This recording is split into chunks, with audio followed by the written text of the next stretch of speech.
आप देख रहे हैं क्रांति की आवाज़। इस यूट्यूब चैनल पर सभी दर्शकों का बहुत बहुत स्वागत है। आज हमारे साथ जो खास मेहमान है, बिहार से है एडवोकेट अमित कुमार अंबेडकर, जो प्रदेश अध्यक्ष है बहुजन मुक्ति पार्टी के। आप लोगों को पता ही है कि जो मतलब राजनीतिक, धार्मिक, सामाजिक, शैक्षणिक क्षेत्र में जो लोग काम करते हैं, ऐसे लोगों से हम लोग आपको रूबरू करवाते हैं ताकि वो जो काम कर रहे हैं जनता तक पहुँचे और उनके बारे में, उनके काम के बारे में हम लोग चिकित्सा कर सके। तो ऐसे ही खास मेहमान हैं एडवोकेट अमित कुमार अंबेडकर। बहुत बहुत स्वागत है सर आपका। आपको भी बहुत बहुत धन्यवाद मैडम। और आपकी चैनल जो है क्रांति की आवाज, आपके चैनल में समस्त जितने कार्यरत पदाधिकारी हैं बहुजन मुक्ति पार्टी की ओर से विशेष तौर पर हम लोग आभार व्यक्त करते हैं। और आपको भी खास तौर पर आभार व्यक्त करते हैं। ये वजह व्यक्त करने का है कि आप लोगों ने गरीबों, मजलूमों और तमाम लोगों की जो आवाज है अपने चैनल में कैद करके आम जनता तक पहुंचाने की काम कर रहे हैं। इसलिए बहुजन मुक्ति पार्टी आपकी चैनल को और आपके चैनल के संचालक आपको बहुत बहुत धन्यवाद, आभार प्रकट करते हैं। Thank you sir. सर हम देख रहे हैं वेलकम बिहार, मैम। जी, बिहार जो है अभी बहुत बड़े पैमाने पर वोटर आईडी जो है, ऐसा कहते हैं, मतलब बिहार से हमने न्यूज़ भी सुनी कि एक थी नोटबंदी। अब आपके जी प्रदेश में जो है, आप राजनीतिक पार्टी से भी ताल्लुक़ रखते हैं और आपके बिहार जी में अभी मतलब वोटर बंदी शुरू हुआ है। करीबन हमने जितनी रिसर्च की है उसमें पता चला कि 2 करोड़ के लगभग वोटर जो है वोटर लिस्ट से गायब करने की कोशिश की जा रही है और बहुत बड़ा घमासान बिहार में हम लोग देख रहे हैं। तो ये क्या हो रहा है, मतलब किस तरह वोटर को लिस्ट से बाहर निकाल रहे, क्या मतलब कौन से प्रूफ उनको चाहिए, कौन से वो डिनाई कर रहे प्रूफ। जी बोलिए। जी जी।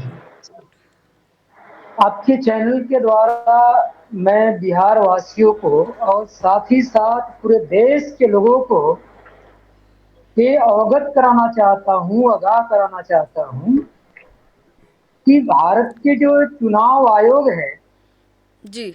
और उस चुनाव भारतीय चुनाव आयोग की जो शाखा बिहार में है, बिहार राज्य चुनाव आयोग, इन लोगों ने मिलकर आपसी म्यूचुअल अंडरस्टैंडिंग के तहत बिहार के जनता को, बिहार के वोटरों को अपने मौलिक अधिकार, वोट का देने का जो अधिकार है वो मौलिक अधिकार है, उन मौलिक अधिकारों से वंचित करने के लिए किस प्रकार से इन लोगों ने नीति रणनीति बनाया हुआ है और उस नीति रणनीति के ऊपर अमल करके बिहार के जनता को, बिहार के वोटरों को वोट के अधिकारों से वंचित करने का ये बहुत बड़ी षड्यंत्र जारी हो चुकी है। जी। और केवल चुनाव आयोग ही नहीं षड्यंत्र में शामिल है, बल्कि भारत सरकार से लेकर राज्य की सरकार, जो हमारे नीतीश कुमार जी की सरकार यहाँ चल रही है, बीजेपी गठबंधन की सरकार, जी। जिस गठबंधन में नीतीश कुमार जी शामिल होकर के बिहार का मुख्यमंत्री बने हुए हैं, ये सब मिलजुल करके बिहार के जनता के मौलिक अधिकारों का जो गला घोटने में लगे हुए हैं, जी। जिसका इन लोगों ने नाम क्या दिया, इतना सही नाम इन लोग चुनकर देते हैं कि लोगों को कैसे गुमराह किया जा सकता है। बिहार में मतदाता सूची विशेष गहन पुनरीक्षण, अच्छा। ये जो मतदाता सूची विशेष गहन पुनरीक्षण है, मतलब ये नाम से ही बहुत लोगों को समझ में नहीं आएगा कि आखिर सरकार, हो सकता है सरकार की बहुत बेहतर योजना लाई होगी, सरकार ने बहुत हमारे लिए, गरीबों किसानों के लिए, वोटरों के लिए कोई बहुत अच्छा स्कीम लाया गया है, इससे हमारा बहुत ज्यादा कल्याण हो जाएगा, समझ में नहीं आना चाहिए। इसलिए ऐसे शब्दों का इन लोग चयन करते हैं। जब ये काम इन लोगों ने शुरू किया कि हम लोग मतदाता सूची विशेष गहन परीक्षण करेंगे, इसके तहत अब इन लोगों ने क्या षड्यंत्र किया मैडम, जी। आज तक मैंने छानबीन करते रहा कि क्या चुनाव आयोग ने इसके ऊपर कोई अध्यादेश जारी किया हो, कोई नोटिफिकेशन जारी किया हो, कोई ऑथेंटिकेट कोई लेटर पत्र जारी किया हो, राज्य सरकार को दिया हो या राज्य के चुनाव आयोग को दिया हो, या राज्य के जो चुनाव आयोग बिहार की पटना के जो चुनाव आयोग है इसने कोई सर्कुलर जारी किया हो अपना साइन सिग्नेचर से।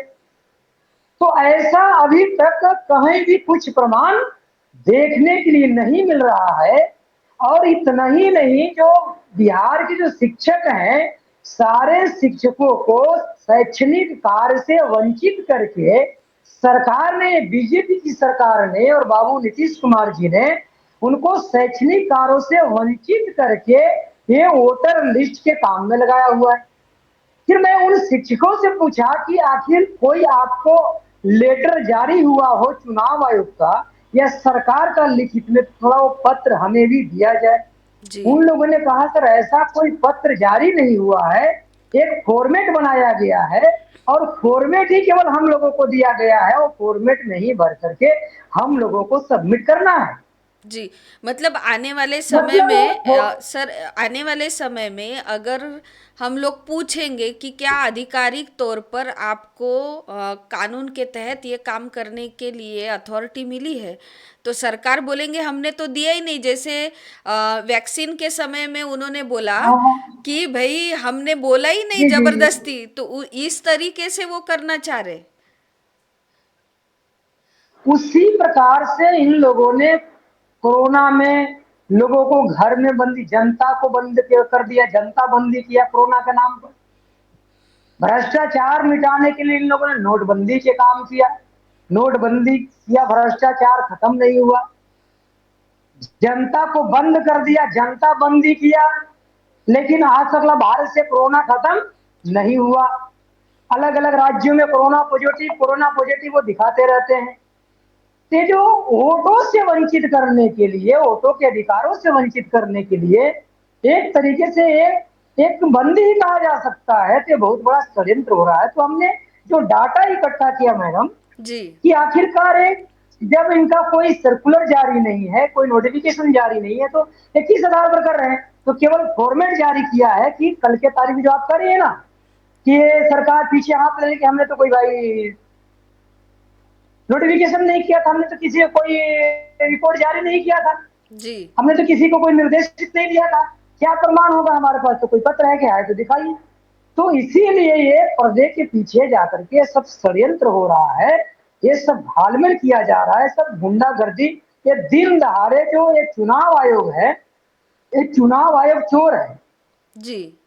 चुनाव आयोग जो है, ये चुनाव आयोग चोर है, और ये सरकार भी चोर है। और सरकार को जो संरक्षण देने वाला चुनाव आयोग है, ये तो महाचोर है, ये चोरों का सरदार बना हुआ है। तो इन चोरों के सरदार बनकर अब जनता के जो वोट देने का अधिकार मिला हुआ है, भारतीय संविधान के अनुच्छेद 326 को अगर पढ़ा जाएगा में, जी। तो 326 ने भारत के प्रत्येक व्यक्ति को वोट देने का अधिकार, ये मौलिक अधिकार है। जी। इस अधिकार को जाति के नाम पर, लिंग के नाम पर, क्षेत्रवाद के नाम पर, भाषावाद के नाम पर, इनमें से किसी चीजों के आधार पर उनको वंचित नहीं किया जा सकता है। ये वोट का अधिकार, ये मौलिक अधिकार है। जी। जैसे हम देखते हैं सर लेकिन कि हाँ, जी, एनआरसी जो लाए थे उससे भी बहुत सारे लोग नागरिकता से वंचित होने वाले थे, है ना? तो उसी तरह अगर ये वोटर लिस्ट से जो वंचित करने का मामला है, कहीं ये उससे तो रिलेटेड नहीं है, क्योंकि फ्रीडम ऑफ एक्सप्रेशन से हम क्या करते हैं कि क्या सही है क्या गलत है, हमारा जनप्रतिनिधि चुनना, मतलब जनप्रतिनिधि के माध्यम से हम सिर्फ जनप्रतिनिधि नहीं, तो जब वो बोलता है कि हम अच्छी शिक्षा देंगे, दूसरा बोलता है हम बेहतर शिक्षा देंगे, तीसरा बोलता है हम यानी अच्छी शिक्षा, बेहतर शिक्षा और उसके साथ साथ मुफ्त शिक्षा। तो ये जो होता है उसमें वोटर चुनता है कि हमें कैसी शिक्षा चाहिए। तो तब जी वो डिसाइड करता है कि इसको हम वोट करें। मतलब ये क्या है, वो मतलब अपने स्वतंत्रता के अधिकार से अपनी अच्छी शिक्षा चुनता है। तो ये चुनाव करने का मतलब चुनाव लेने का क्या मकसद है, तो ये मकसद है। बाकी और भी बहुत सारे एग्जाम्पल दे जी सकते हैं जी। हम लोग। तो तो अभी इससे जो, वंचित हाँ जी, रखकर यानी इस देश के नागरिकों को भारतीय होने से ही वंचित करने का कोई षड्यंत्र तो नहीं लग रहा है। जी। तो जिस प्रकार से मैम जो इन लोगों ने एनआरसी का नाटक शुरू किया था, जी। तो जस्ट लाइक के पर्दे के पीछे वही है जो मतदाता सूची विशेष गहन पुनरीक्षण है। इस मतदाता सूची गहन पुनरीक्षण में इन लोगों ने डॉक्यूमेंट का जो मांग किया है, इसमें क्या कहा इन लोगों ने कि 1 जुलाई 1987 के पहले, 1 जुलाई 1987 87। के पहले का जो इनका जन्म है, उस आधार पर ये जो है ये लोगों को वंचित करना चाहते हैं। 1 जुलाई 1987 से पहले जन्म, उसके बाद के जन्म, उसके बाद 1 जुलाई 1987 से लेकर 2004 के बीच के जन्म, उससे उनका जन्म भारत में हुआ है या नहीं, ऐसे कई इन लोगों ने बात इसमें कहा है। जो डॉक्यूमेंट की मांग किया है मैं आपको बताना चाहता हूं। मैं जी। आपका एक तो जन्म प्रमाण पत्र मांग रहे हैं, जी। पासपोर्ट साइज का फोटो, मैट्रिक का सर्टिफिकेट, जाति प्रमाण पत्र, अस्थायी निवास प्रमाण पत्र, अगर आप सरकारी कर्मचारी है तो उसका सर्टिफिकेट, जन्म प्रमाण पत्र, जमीन का रजिस्ट्री का पेपर, भारतीय वैलिड पासपोर्ट, किसी ऑफिसर द्वारा सिग्नेचर किया हुआ पारिवारिक वंशावली।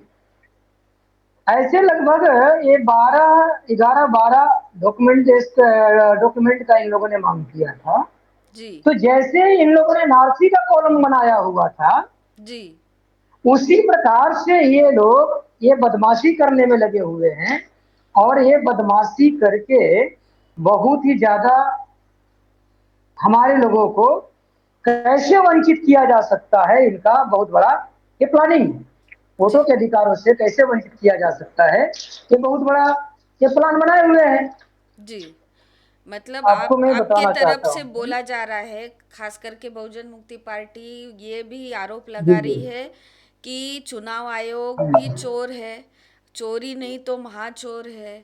और मतलब हम्म। पार्टी के तरफ से भी जो मतलब बीजेपी सरकार है या नीतीश कुमार की सरकार है, खास करके नीतीश कुमार जी अभी जी। मुख्यमंत्री है, तो उनके ऊपर भी वो आरोप कर रहे हैं कि वो मिले हुए हैं और दोनों मिलकर जो नागरिकता का अधिकार समाज को मिला हुआ है, और उन्होंने तो खुद ही आधार जी जी। कार्ड लगाया हुआ है, फिर भी 12 तरह के डॉक्यूमेंट्स को मंगाना। तो मैं ये कहना चाहती हूँ सर कि फिर उससे अच्छा है कि भारत के है या नहीं, उससे अच्छा डीएनए रिपोर्ट क्यों नहीं लागू कर लेते। मैं बताना चाहता हूँ उसकी मैडम, ये पेपर का जो इन लोगों ने खबर पेपर में छप के आई है जी। कि क्या लेना है, जैसे मैं बता रहा था आपको, तो इसमें लिखा दैनिक जागरण में जी।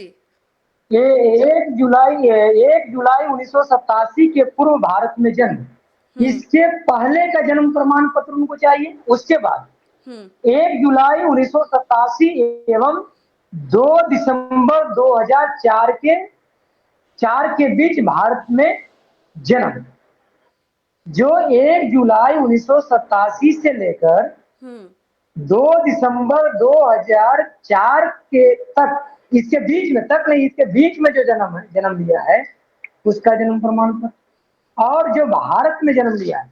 तो इस मुद्दा पर मैं कहना चाहता हूं जी। कि सबसे पहले तो जो आप कह रही थी डीएनए कार्ड की मामला कि डीएनए आना चाहिए, तो बहुजन मुक्ति पार्टी ने इसकी आवाज उठा रही है, हम आवाज उठा रहे हैं। जी।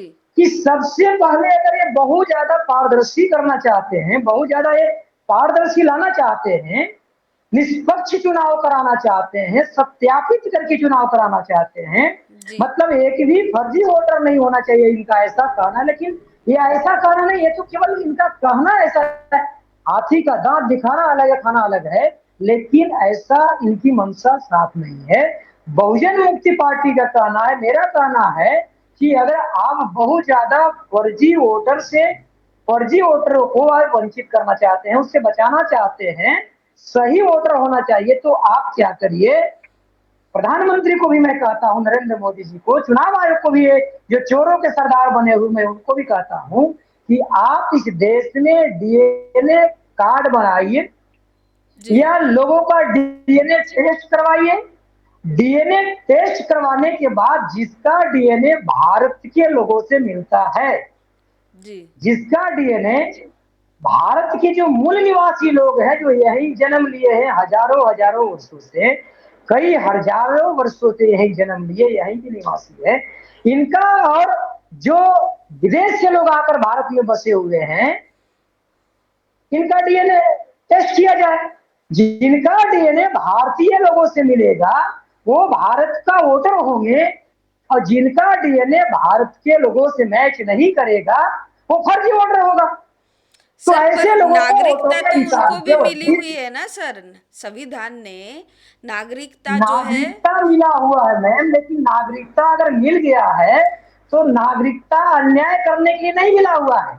जी अगर उनको नागरिकता मिला हुआ है तो नागरिक की तरह भारत में रहना पड़ेगा, न कि नागरिकता को उल्लंघन करना होगा, या फिर नागरिक बनकर भारतीय संविधान को उल्लंघन करना होगा, या फिर भारत के मूल निवासियों के ऊपर अन्याय, अत्याचार, शोषण, हत्या, बलात्कार नहीं करना होगा, और नहीं यहाँ के मूल निवासियों को संवैधानिक अधिकारों से वंचित करना होगा।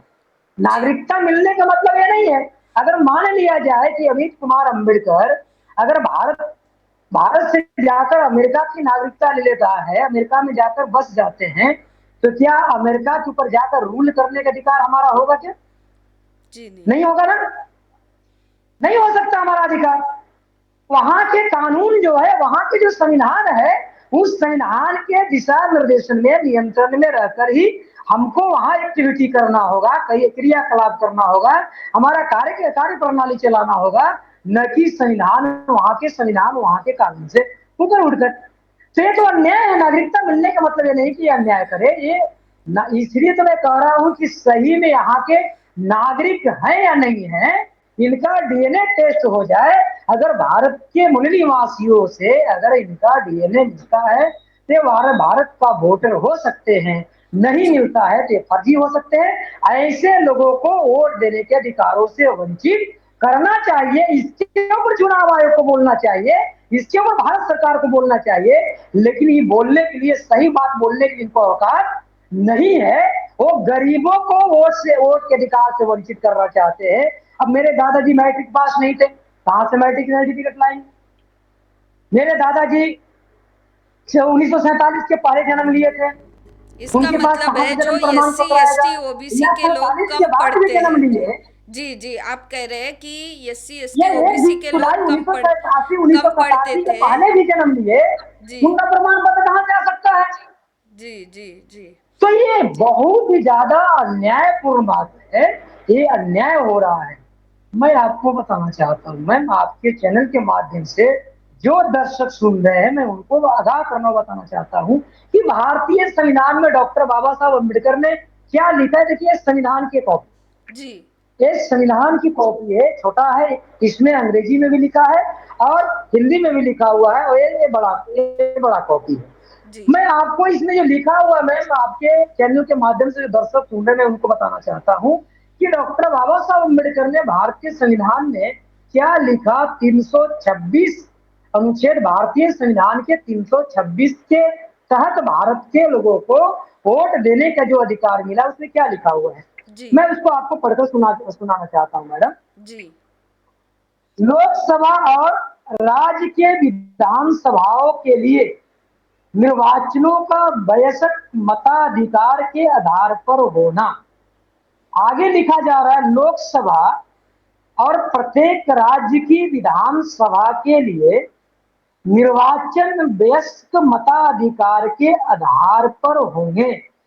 अर्थात प्रत्येक व्यक्ति जो भारत का नागरिक है जी और ऐसे तारीख को जो समुचित विधानमंडल द्वारा बनाई गई, विधानमंडल द्वारा बनाई गई कानून, जी विधानमंडल द्वारा बनाई गई किसी विधि द्वारा या उसके अधीन नियमित नियत की जाए, कम से कम 18 वर्ष की आयु का, और इस संविधान या समुचित विधान मंडल द्वारा बनाई गई किसी विधि के अधीन अधिनिवास, मतलब नॉन रेसिडेंशियल जी अधिनिवास, चित्त विकृति, चित्त विकृति का मतलब होता है पागलपन, जी अपराध मतलब क्राइम किया ना हो, या भ्रष्टाचार नहीं किया हो, या अवैध आचरण, अवैध आचरण का मतलब होता है मैम, इसको कहा जा सकता है इनलीगल प्रैक्टिस। जी तो भ्रष्ट अवैध आचरण के आधार पर अन्यथा निर्हित नहीं कर दिया जाता है। अगर जो ऐसे किए हुए लोग हैं इनको निर्हित कर दिया जाता है, तभी ऐसे ही किसी निर्वाचन में मतदाताओं के रूप में राष्ट्रीयकृत होने का हकदार होगा। अगर उनको निर्हित किया गया है, मतलब मतलब उनको कोई जो निष्कासित किया गया है। 18 साल कंप्लीट किया है, अगर वो पागल नहीं है, भ्रष्टाचारी नहीं है ना, हाँ मतलब वो जी, गैर कानूनी तरीके से उसका अपराध आचरण नहीं नहीं किया है। हो। जी, तो ऐसे ही लोगों को निकाला जा सकता है, इतना सिंपल है। तो क्या हाँ, दो ऐसे ही लोगों को, करोड़ यही ये कंडीशन है। जी जी, तो इसका मतलब है कि इतना सिंपल अगर कानून है तो उसके दायरे में रहकर वोटर लिस्ट को मतलब देखना चाहिए था। इतना करने का मकसद ही कहीं ना कहीं षड्यंत्र की बू है।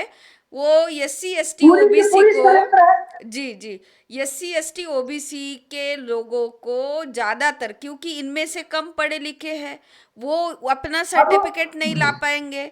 तो इस तरीके से आपका कहना है कि ये लोग हमारे मूल निवासी लोगों के साथ अन्याय अत्याचार जी और खास करके मौलिक अधिकारों से वंचित रखने का षड्यंत्र है। सर, आगे बढ़ते हुए हम ये देखते हैं कि बिहार जो है जी, वो सबसे पहले इस देश में, मतलब शिक्षा के मामले में या सबसे दुनिया में जो लोकतंत्र के ज्ञान फैला मामले है, में, लोकतंत्र की हाँ, गणतंत्र की जननी है। गणतंत्र का निर्माण भी बिहार ने ही किया है। तो पूरे जी दुनिया में उसने नाम कमाया, लेकिन आज के तारीख में जो वो नाम कमा रहा है वो क्राइम में, वो महिलाओं के साथ अन्याय अत्याचार, तो ये सारा कुछ आप बिहार में है, आप काम कर रहे, तो क्या देख रहे, ये क्यों बढ़ रहा है?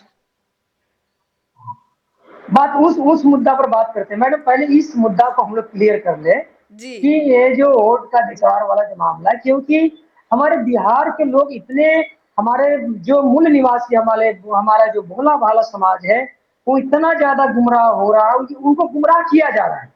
जी तो जो भारतीय संविधान के अनुच्छेद 19 में जो लिखा हुआ है, सॉरी 326 में लिखा गया, तो जो 18 वर्ष है, पहले 18 वर्ष नहीं, मूल संविधान में 21 वर्ष है। जी वयस्क का जिसका आयु 21 वर्ष हो चुका है, उस व्यक्ति को अधिकार, वोट देने के अधिकार हो जाता है, वोटर कार्ड बना दिया जाएगा।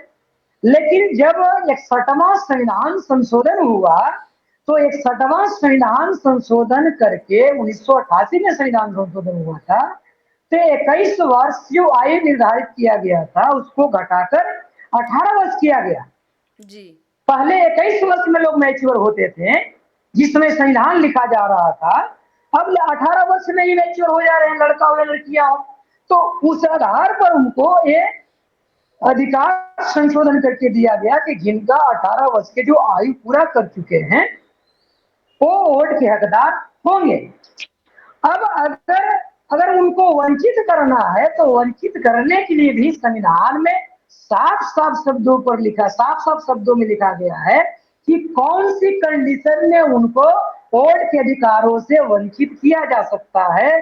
तो पहला कारण क्या है? अनिवास। अनिवास का मतलब हुआ नन रेसिडेंस।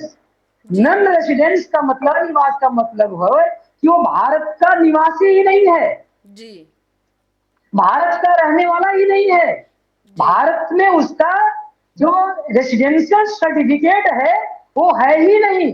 जी तो जो भारत के, अगर आज इनको चुनाव आयोग को लग रहा है कि आपके पास निवास प्रमाण पत्र नहीं है, निवास प्रमाण पत्र के कि अगर आज हम नौकरी यहाँ कर रहे हैं, वोट के अधिकार मिला, नौकरी करने का अधिकार मिला, तुमने आधार कार्ड बनाया, पासपोर्ट हमारा बना, ड्राइविंग लाइसेंस बना, ये सारे कार्ड जो बने ऐसे बन गया, खाता खुला ऐसे बन गया, जी बैंक में खाता खुला, जी तो बेवकूफी का हद है। तो जी अनिवास। दूसरा है चित्र, चित्रवृत्ति। चित्रवृत्ति का मतलब होता है अनसाउंडनेस, अनसाउंडनेस ऑफ माइंड, मतलब जो अस्वस्थ है जी या पागल है, पागलपन है, पागल हो चुका है, उसको वंचित किया जा सकता है, क्योंकि वो समझे नहीं किसको वोट देना नहीं देना।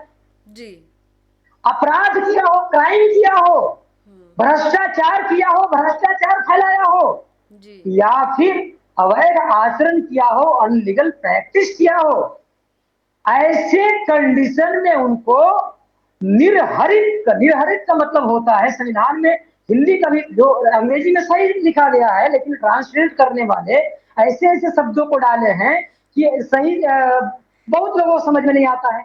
जी तो निर्हरित का मतलब होता है अयोग, अयोग निर्हरित का मतलब होता है अयोग। तो निर्हरित जिसके पास कोई अधिकार या पात्रता नहीं है, जो पात्रता दिया गया, अगर वो पात्रता को फुलफिल नहीं करता है तो उनको वोट के अधिकार से वंचित किया जा सकता है।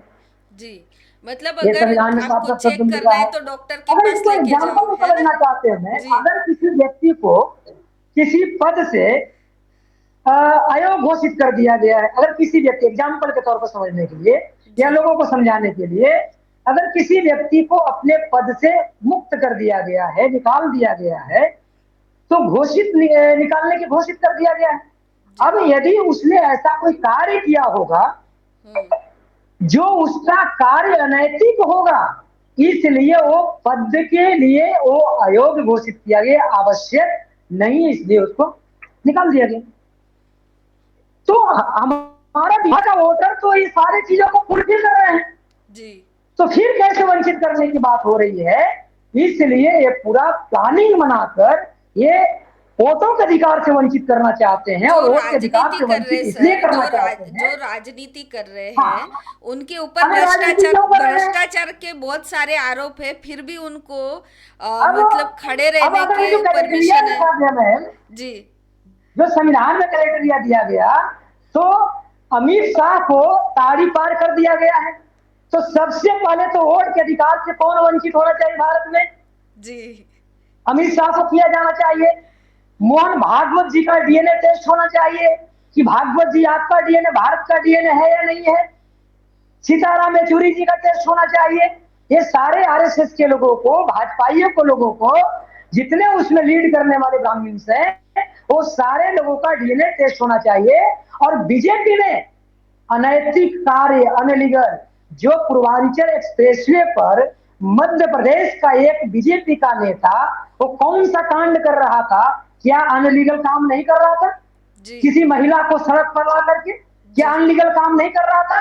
क्या उस व्यक्ति को वोट के अधिकार से वंचित नहीं होना चाहिए? नहीं, उसको पर होना चाहिए कि बिहार की जनता को होना बीजेपी में चाहिए। जाने के बाद उनके पास तो मशीन है सर, शुद्ध शुद्ध कर लेते वो शुद्ध करने का भ्रष्टाचार, मशीन है। भ्रष्टाचार खत्म तो हो जाता है। सबसे ज्यादा भ्रष्टाचार इस देश में पहले कांग्रेस के लोग करते थे, आज बीजेपी के लोग कर रहे हैं। तो क्राइम वही कर रहे हैं, अपराध वही कर रहे हैं, भ्रष्टाचार वही कर रहे हैं। उनके पास रेसिडेंशियल सर्टिफिकेट भारत का मूल निवासी है नहीं, फर्जी बनाकर रखे हुए हैं। तो उनको इन चीजों से वंचित करना चाहिए, ना कि भारत के मूल निवासी, मतलब एसी, एसटी, ओबीसी और माइनॉरिटी के लोगों को वंचित करना चाहिए। तो सबसे पहले इन लोगों को वंचित करना चाहिए। इसलिए हमने कहा कि डीएनए कार्ड लाया जाए, डीएनए टेस्ट किया जाए और फिर इनको दूध का दूध और पानी का पानी पता चल जाएगा कि कौन ओरिजिनल है और कौन डुप्लीकेट है। ऐसा करने के लिए चुनाव आयोग को अकल नहीं है, जी ऐसा करने के लिए चुनाव आयोग को आयोग नहीं है, औकात नहीं है, और नहीं भारत सरकार की औकात। तो ये सब ये चोर चोर मौसेरे भाई हैं, आपस में मिलजुल कर ऐसा काम कर रहे हैं। तो ये सब बहुत ज्यादा यह संविधान के मौलिक अधिकारों को गला घोटा जा रहा है।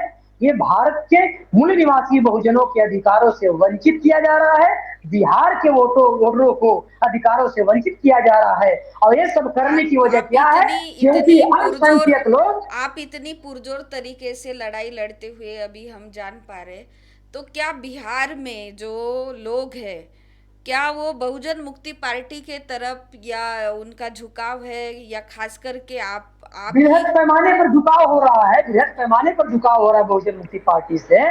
और ये ऐसा क्यों कर रहे हैं? ये वोटों जी से क्यों वंचित करना चाहते हैं? क्योंकि इनकी संख्या 3.5% है, जो इस देश के रहने वाले नहीं है।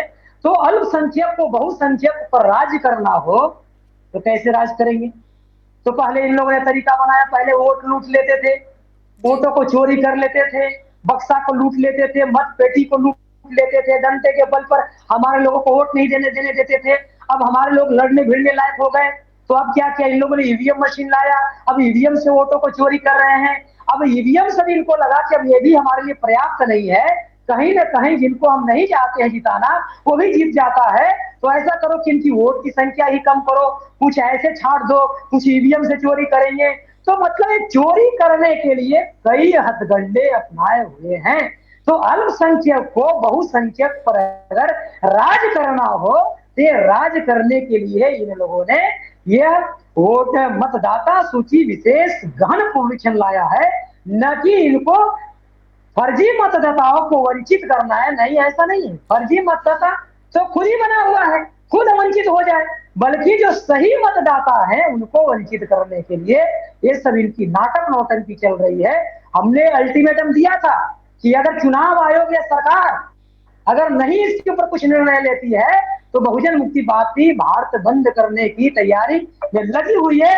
हम बहुत जल्द ही घोषित कर देंगे।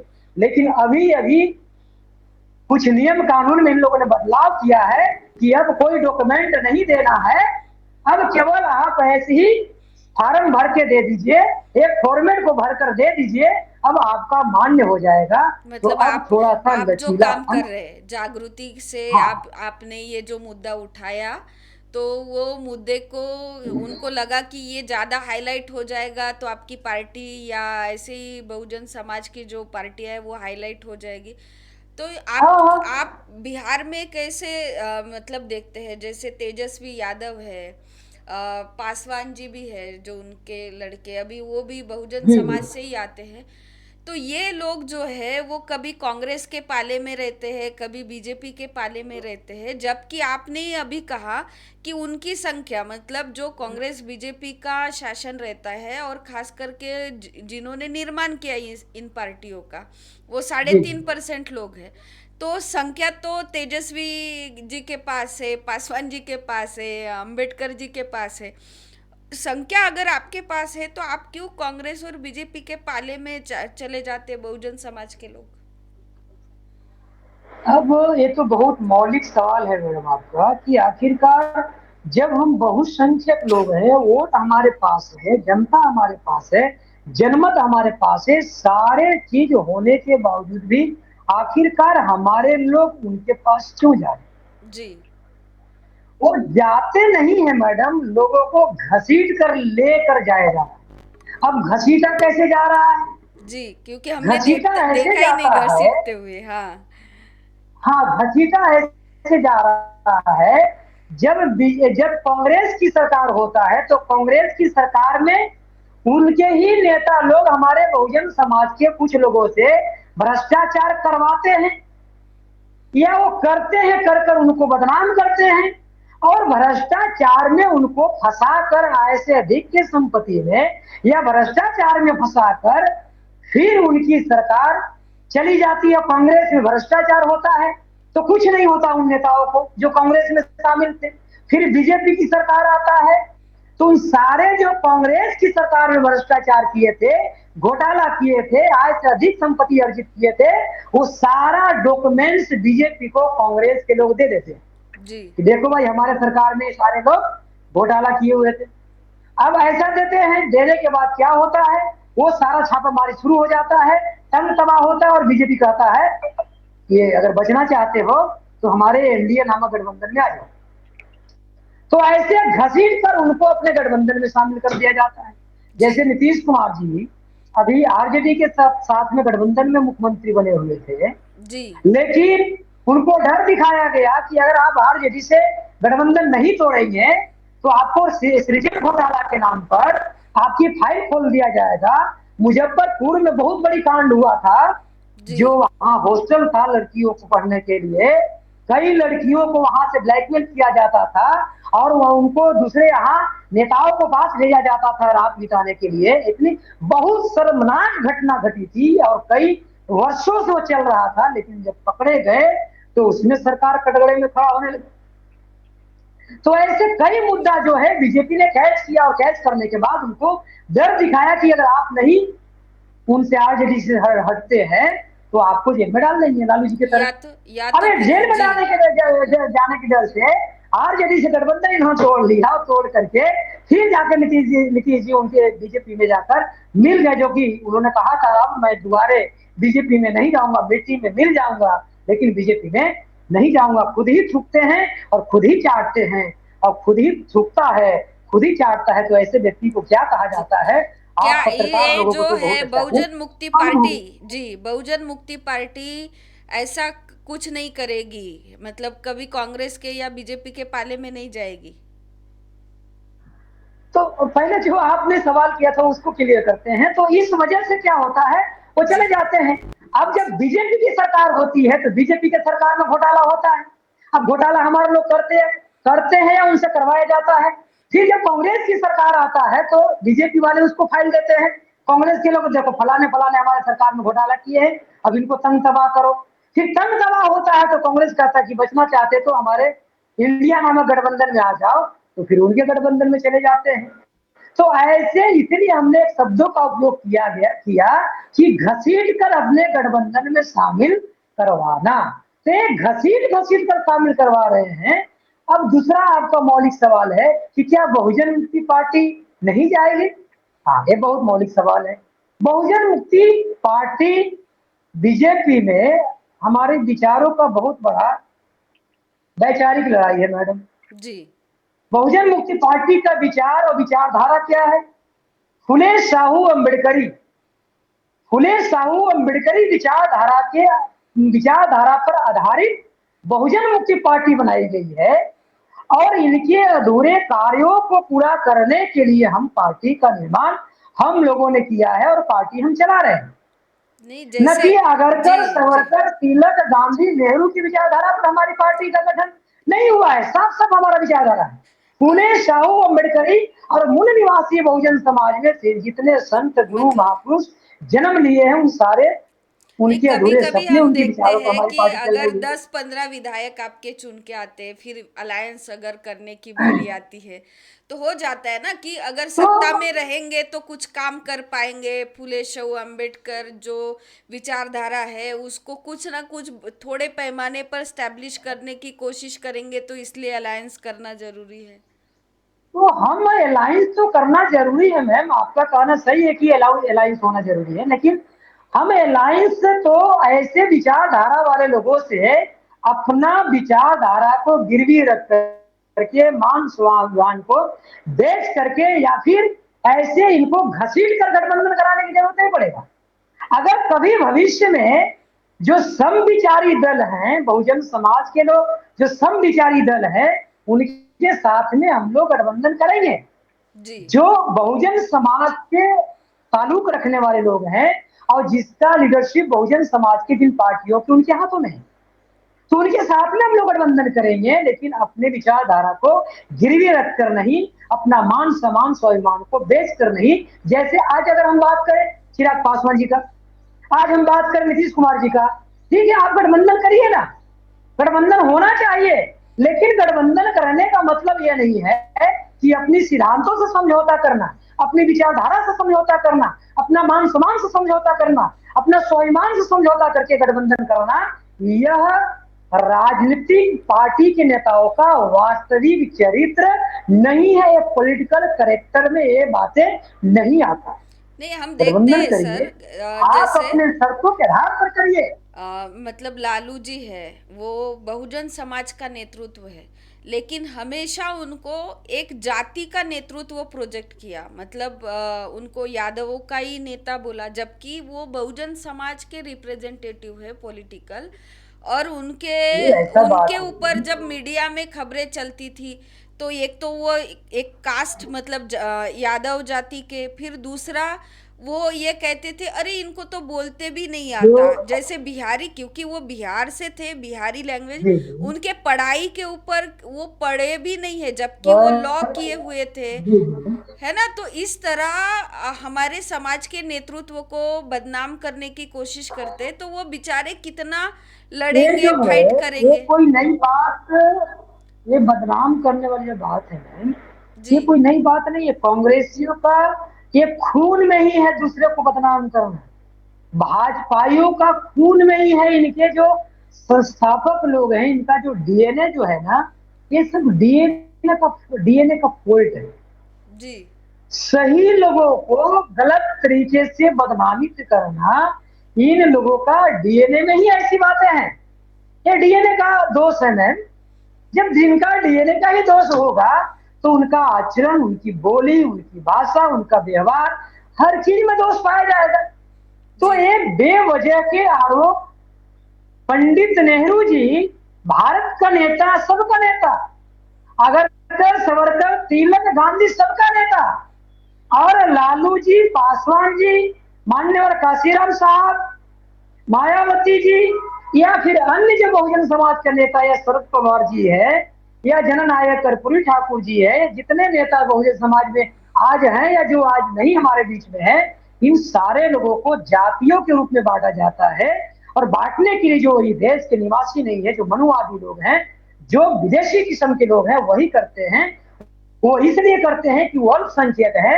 बहुसंख्यकों को वो बहुसंख्यक नहीं बताना चाहते हैं कि अगर बहुसंख्यक बताएंगे तो बहुजन का नेता हो जाएगा। जब बहुजन का नेता होगा तो हम फिर अल्पसंख्यक का नेता हो जाएंगे। जब हम अल्पसंख्यक का नेता होंगे तो हमको नेता बहुजन मानेगा। बहुजन मानेगा तब हम जीत सकते हैं। अल्पसंख्यक से हम तो इस देश में ग्राम पंचायत का पंच नहीं बन सकते हैं। सरपंच और प्रधान तो बहुत दूर की बात है। जिस देश में जितना उनकी आबादी है, वो प्रधान नहीं बन सकते हैं किसी पंचायत के चुनाव में, तो प्रधानमंत्री कहां से बनेंगे? वो पंचायत के चुनाव में मगर मुखिया नहीं बन रियलिटी सकते हैं, रियलिटी तो तो यही मुख्यमंत्री है कहां ना से सर, बनेंगे?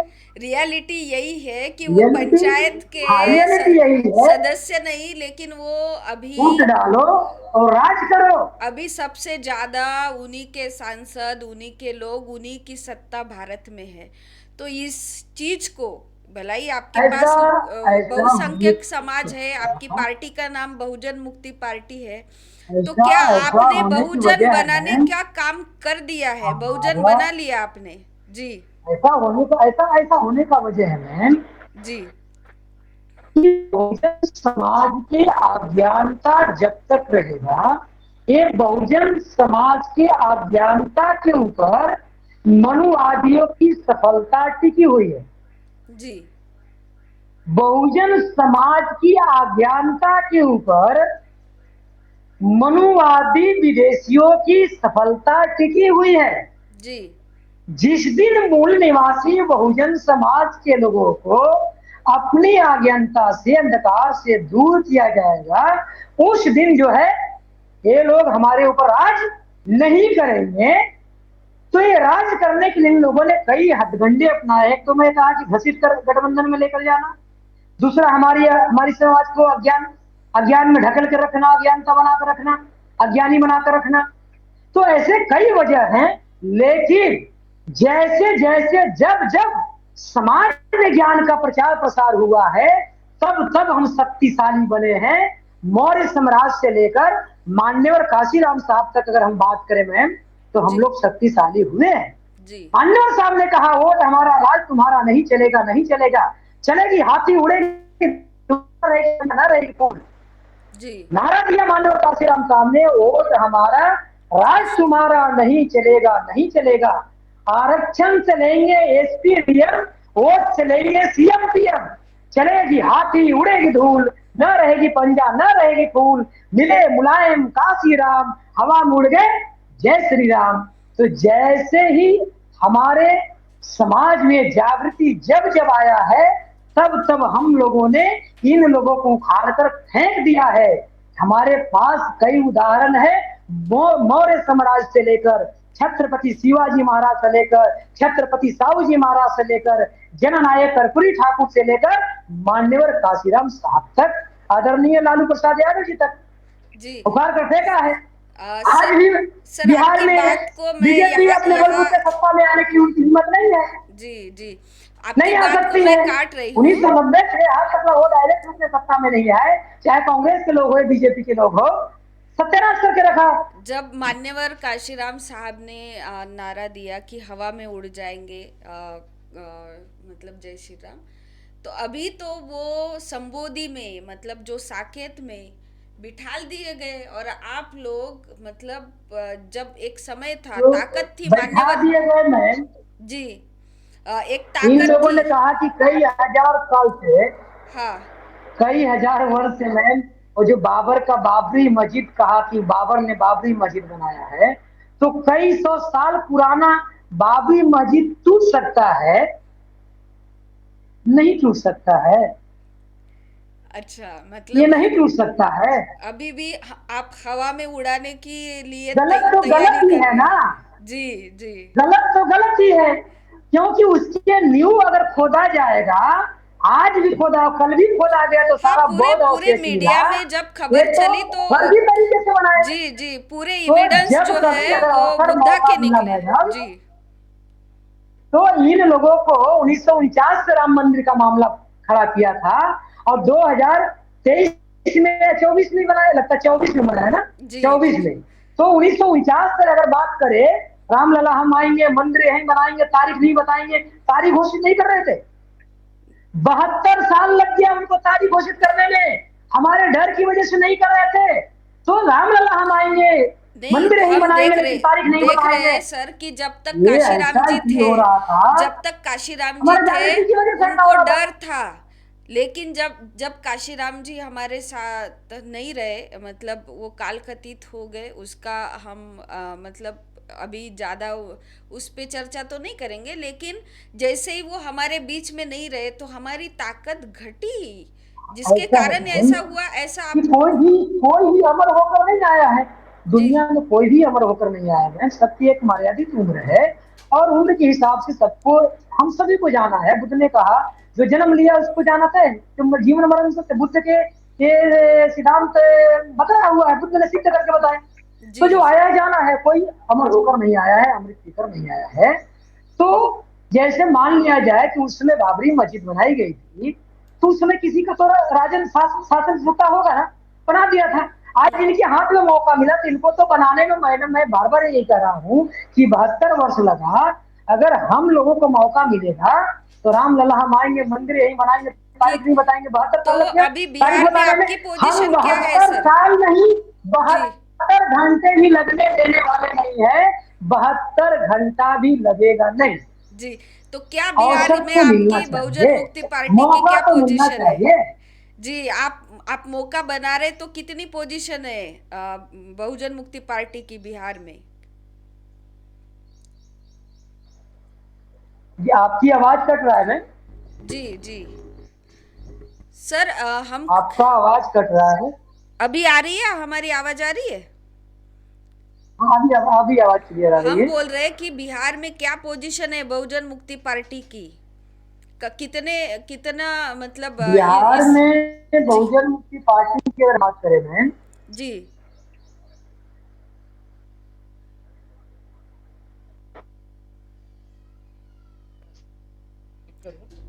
आवाज हाँ, अभी आ रही, अभी आ रही। आवाज आ रही है। जी जी नेटवर्क की प्रॉब्लम है, हम लोग सब नेट से जुड़े हुए हैं, तो कभी कभी बीच में होते रहता है। जी जी जी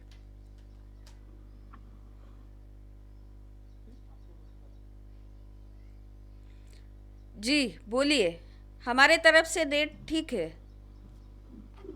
हाँ, तो जो हम लोग बात कर रहे थे कि बिहार में बहुजन मुक्ति पार्टी का क्या भूमिका है, किस प्रकार से वो तैयारी कर रही चुनाव। तो बिहार के चुनाव की जहां तक बात है मैम, तो मैं आपको बताना चाहता हूँ, मैं अपने दर्शकों को बताना चाहता हूँ कि बिहार का जो चुनाव है, जी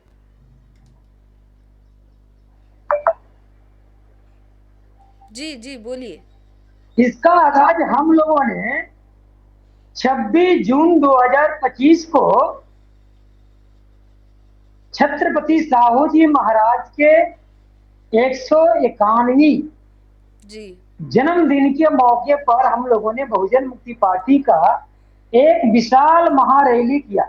जी उस महारैली में मुख्य मार्गदर्शक के तौर पर राष्ट्रीय परिवर्तन मोर्चा के राष्ट्रीय संयोजक आदरणीय वामन मिश्राम साहब उस मौके पर उपस्थित रहे, हम बिहार वासियों को मार्गदर्शन करने के लिए। जी बहुजन मुक्ति पार्टी के राष्ट्रीय अध्यक्ष दासाराम नाइक साहब भी वहां मौजूद थे। राष्ट्रीय प्रभारी बहुजन मुक्ति पार्टी के प्रवीण प्रताप सिंह जी वहां मौजूद थे। युवा प्रकोष्ठ के राष्ट्रीय अध्यक्ष डॉक्टर अनिल मानी जी भी मौजूद थे। ऐसे बहुत गणमान्य लोग वहां पर मौजूद थे। तो हम लोगों ने बिहार के चुनाव की तैयारी कई वर्षों से तो चल ही रहा था, लेकिन हम लोग आधिकारिक तौर पर 26 जून 2025 को छत्रपति साहू जी महाराज के जन्मदिन के मौके पर हम लोगों ने एक विशाल महारैली करके हम लोगों ने शुरुआत घोषित किया। जी हमारी तैयारी 243 विधानसभा पर चल रही है, जी हम मजबूती से तैयारी कर रहे हैं और संभवतः अगले महीना में हम बिहार परिवर्तन यात्रा निकालने जा रहे हैं, जो बहुजन मुक्ति पार्टी के बैनर तले परिवर्तन यात्रा निकलेगी। बहुजन मुक्ति पार्टी और राष्ट्रीय परिवर्तन मोर्चा के संयुक्त तौर पर हम यह बिहार परिवर्तन यात्रा निकालेंगे। इसकी भी तैयारी हम लोग ब्लूप्रिंट तैयार कर रहे हैं कि जल्द ही हम लोग इसको शुरुआत करेंगे।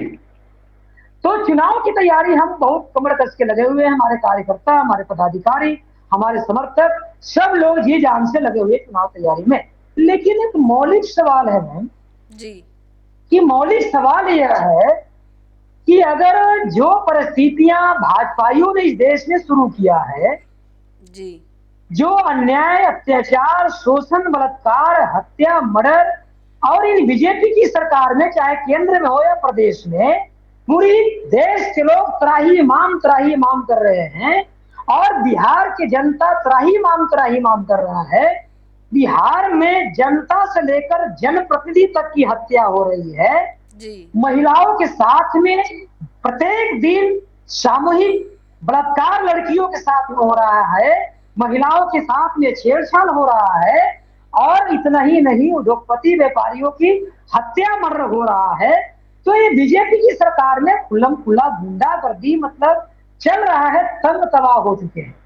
अब इन गुंडागर्दी की सरकार को अगर हम रोकना चाहते हैं कि दोबारा बिहार में चुनकर नहीं आनी चाहिए, जमानत इनकी जब्त होनी चाहिए, तो अगर राष्ट्रीय जनता दल के लोग बिहार में, कोई इसके लिए उपयोग अकेला केवल नहीं है कि जो बिहार में भारतीय जनता पार्टी को जमानत जब्त करवाने लायक कोई भी अकेला पार्टी नहीं है।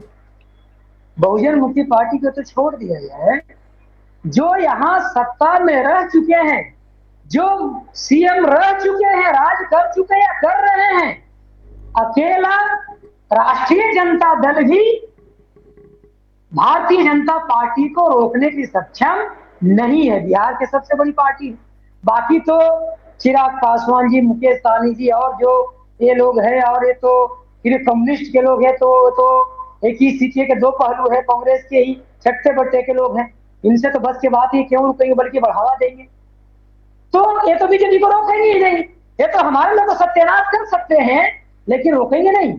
हमारे ही पार्टी में आकर, बहुजन समाज के पार्टियों में आकर वो खा जाएंगे लेकिन बढ़ाएंगे नहीं। और खाने के काम कुछ पार्टियों में कम्युनिस्ट के लोग शामिल होकर कर रहे हैं, लेकिन उनके नेता को समझ में नहीं आ रहा है तो बिहार की जो सबसे बड़ी पार्टी है राष्ट्रीय जनता दल आरजेडी है, जिसके नेतृत्व करने की अभी राष्ट्रीय अध्यक्ष आदरणीय लालू प्रसाद यादव जी हैं और नेता प्रतिपक्ष तेजस्वी यादव जी हैं, तो वो भी अकेला बीजेपी को नहीं रोक सकते, इसलिए गठबंधन बनाए हुए हैं। उनके गठबंधन में कई लोग शामिल हैं, तो शामिल होने के बावजूद भी 2020 में बीजेपी को नहीं रोक सके। जी तो मैं कहना चाहता हूं कि अगर अकेला अकेला चुनाव तो लड़ा जा सकता है, लेकिन चुनाव लड़ने का जो ऑब्जेक्टिव होना चाहिए, मकसद होना चाहिए, वो अकेला अकेला चुनाव लड़कर पूरा नहीं किया जा सकता है। इसलिए ऐसी परिस्थिति में हम बहुजन मुक्ति पार्टी के लोग अंतिम नतीजे पर पहुंचे। तो अंतिम नतीजा क्या है जी कि अगर बीजेपी को रोकना है, इन गुंडागर्दी की सरकार को रोकना है, बीजेपी को लोग बार बार आरजेडी के ऊपर, राष्ट्रीय जनता दल के ऊपर और लालू जी को ऊपर आरोप लगाते हैं कि लालू जी भ्रष्टाचार किए हैं, चारा चोरी किए हैं। अरे बीजेपी के लोग तो राशि चोरी कर रहे हो।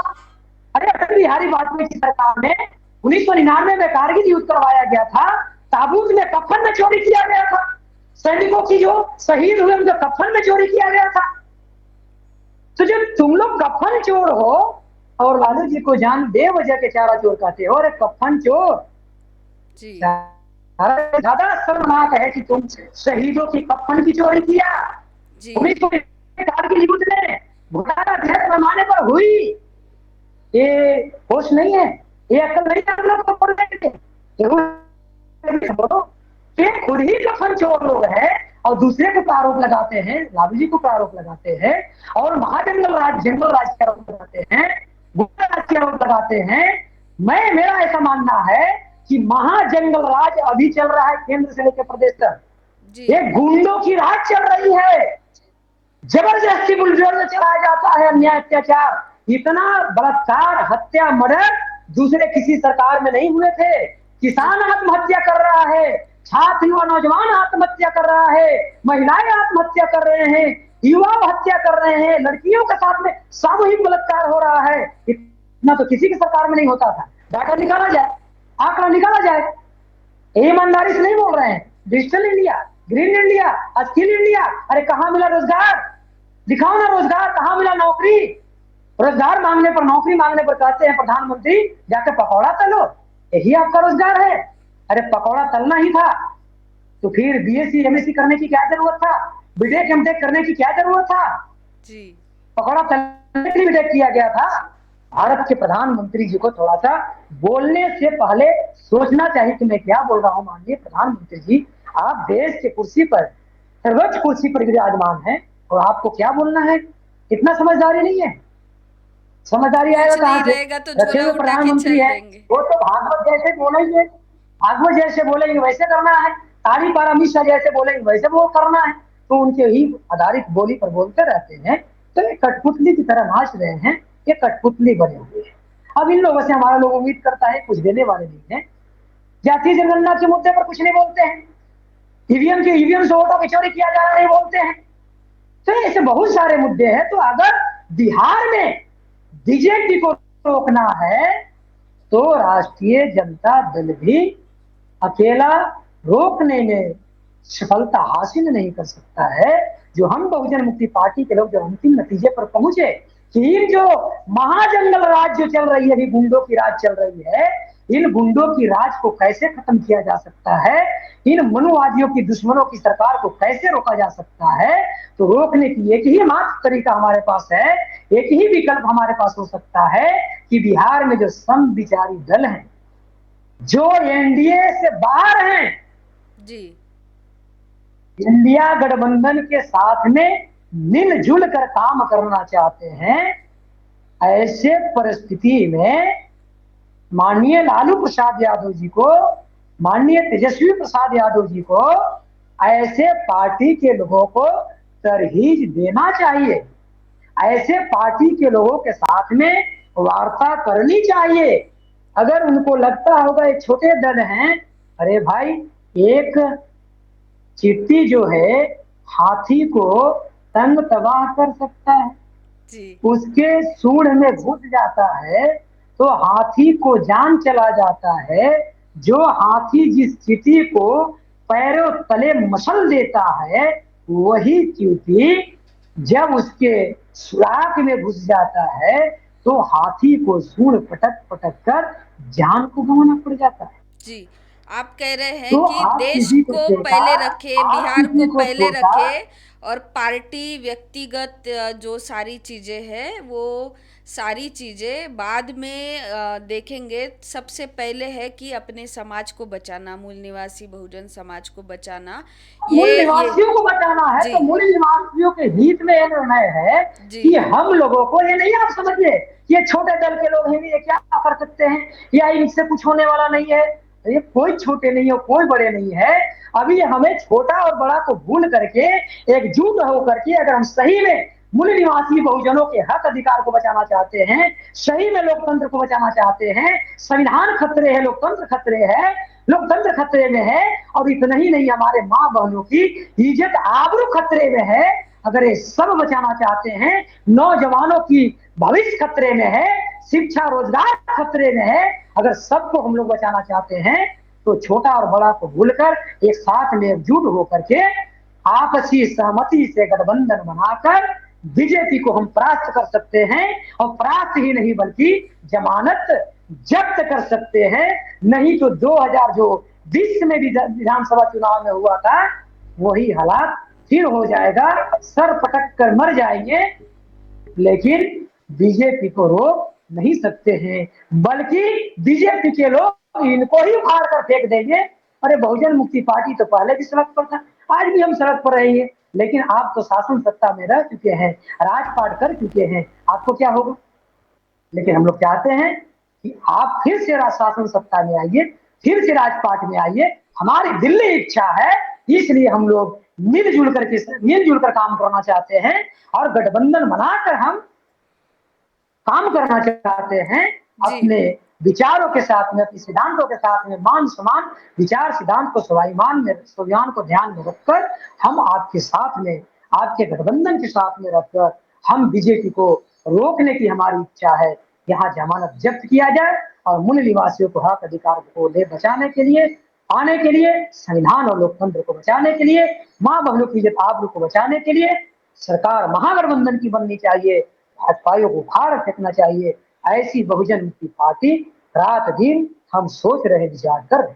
जी। ये थे अंबेडकर जी।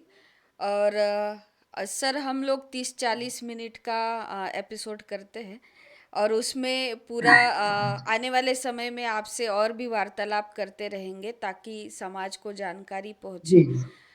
तो सर मतलब आपके तरफ से कहा गया कि अगर मतलब बीजेपी को रोकना है तो जो महापुरुषों की विचारधारा वाली जो पार्टियां हैं जो मूल निवासी समाज के तरफ से लड़ना चाहती है, उन समविचारी लोगों ने इकट्ठा आना चाहिए। बिहार की जनता को न्याय मिले, बिहार की जनता को आज़ादी मिले, बिहार की जनता को रोजगार मिले, और ऐसे काम आप मतलब करने के लिए कोशिश कर रहे, सभी लोगों को इकट्ठा कर रहे। तो सर बहुत अच्छा लगा आपने यहाँ पर आकर हमसे बातचीत की। आपकी जो मनोकामना है कि बिहार की जनता को न्याय मिले, उस मनोकामना में आप लोग मतलब आपकी मनोकामना पूरी हो, इस आशा के साथ क्रांति की आवाज़, आपकी आवाज़ जन जन तक पहुँचाने की कोशिश करेंगी। तो आपने बातचीत की, जी हमें बहुत सारा मतलब जो जानकारी है वो दी, इसके लिए बहुत बहुत शुक्रिया, आभार।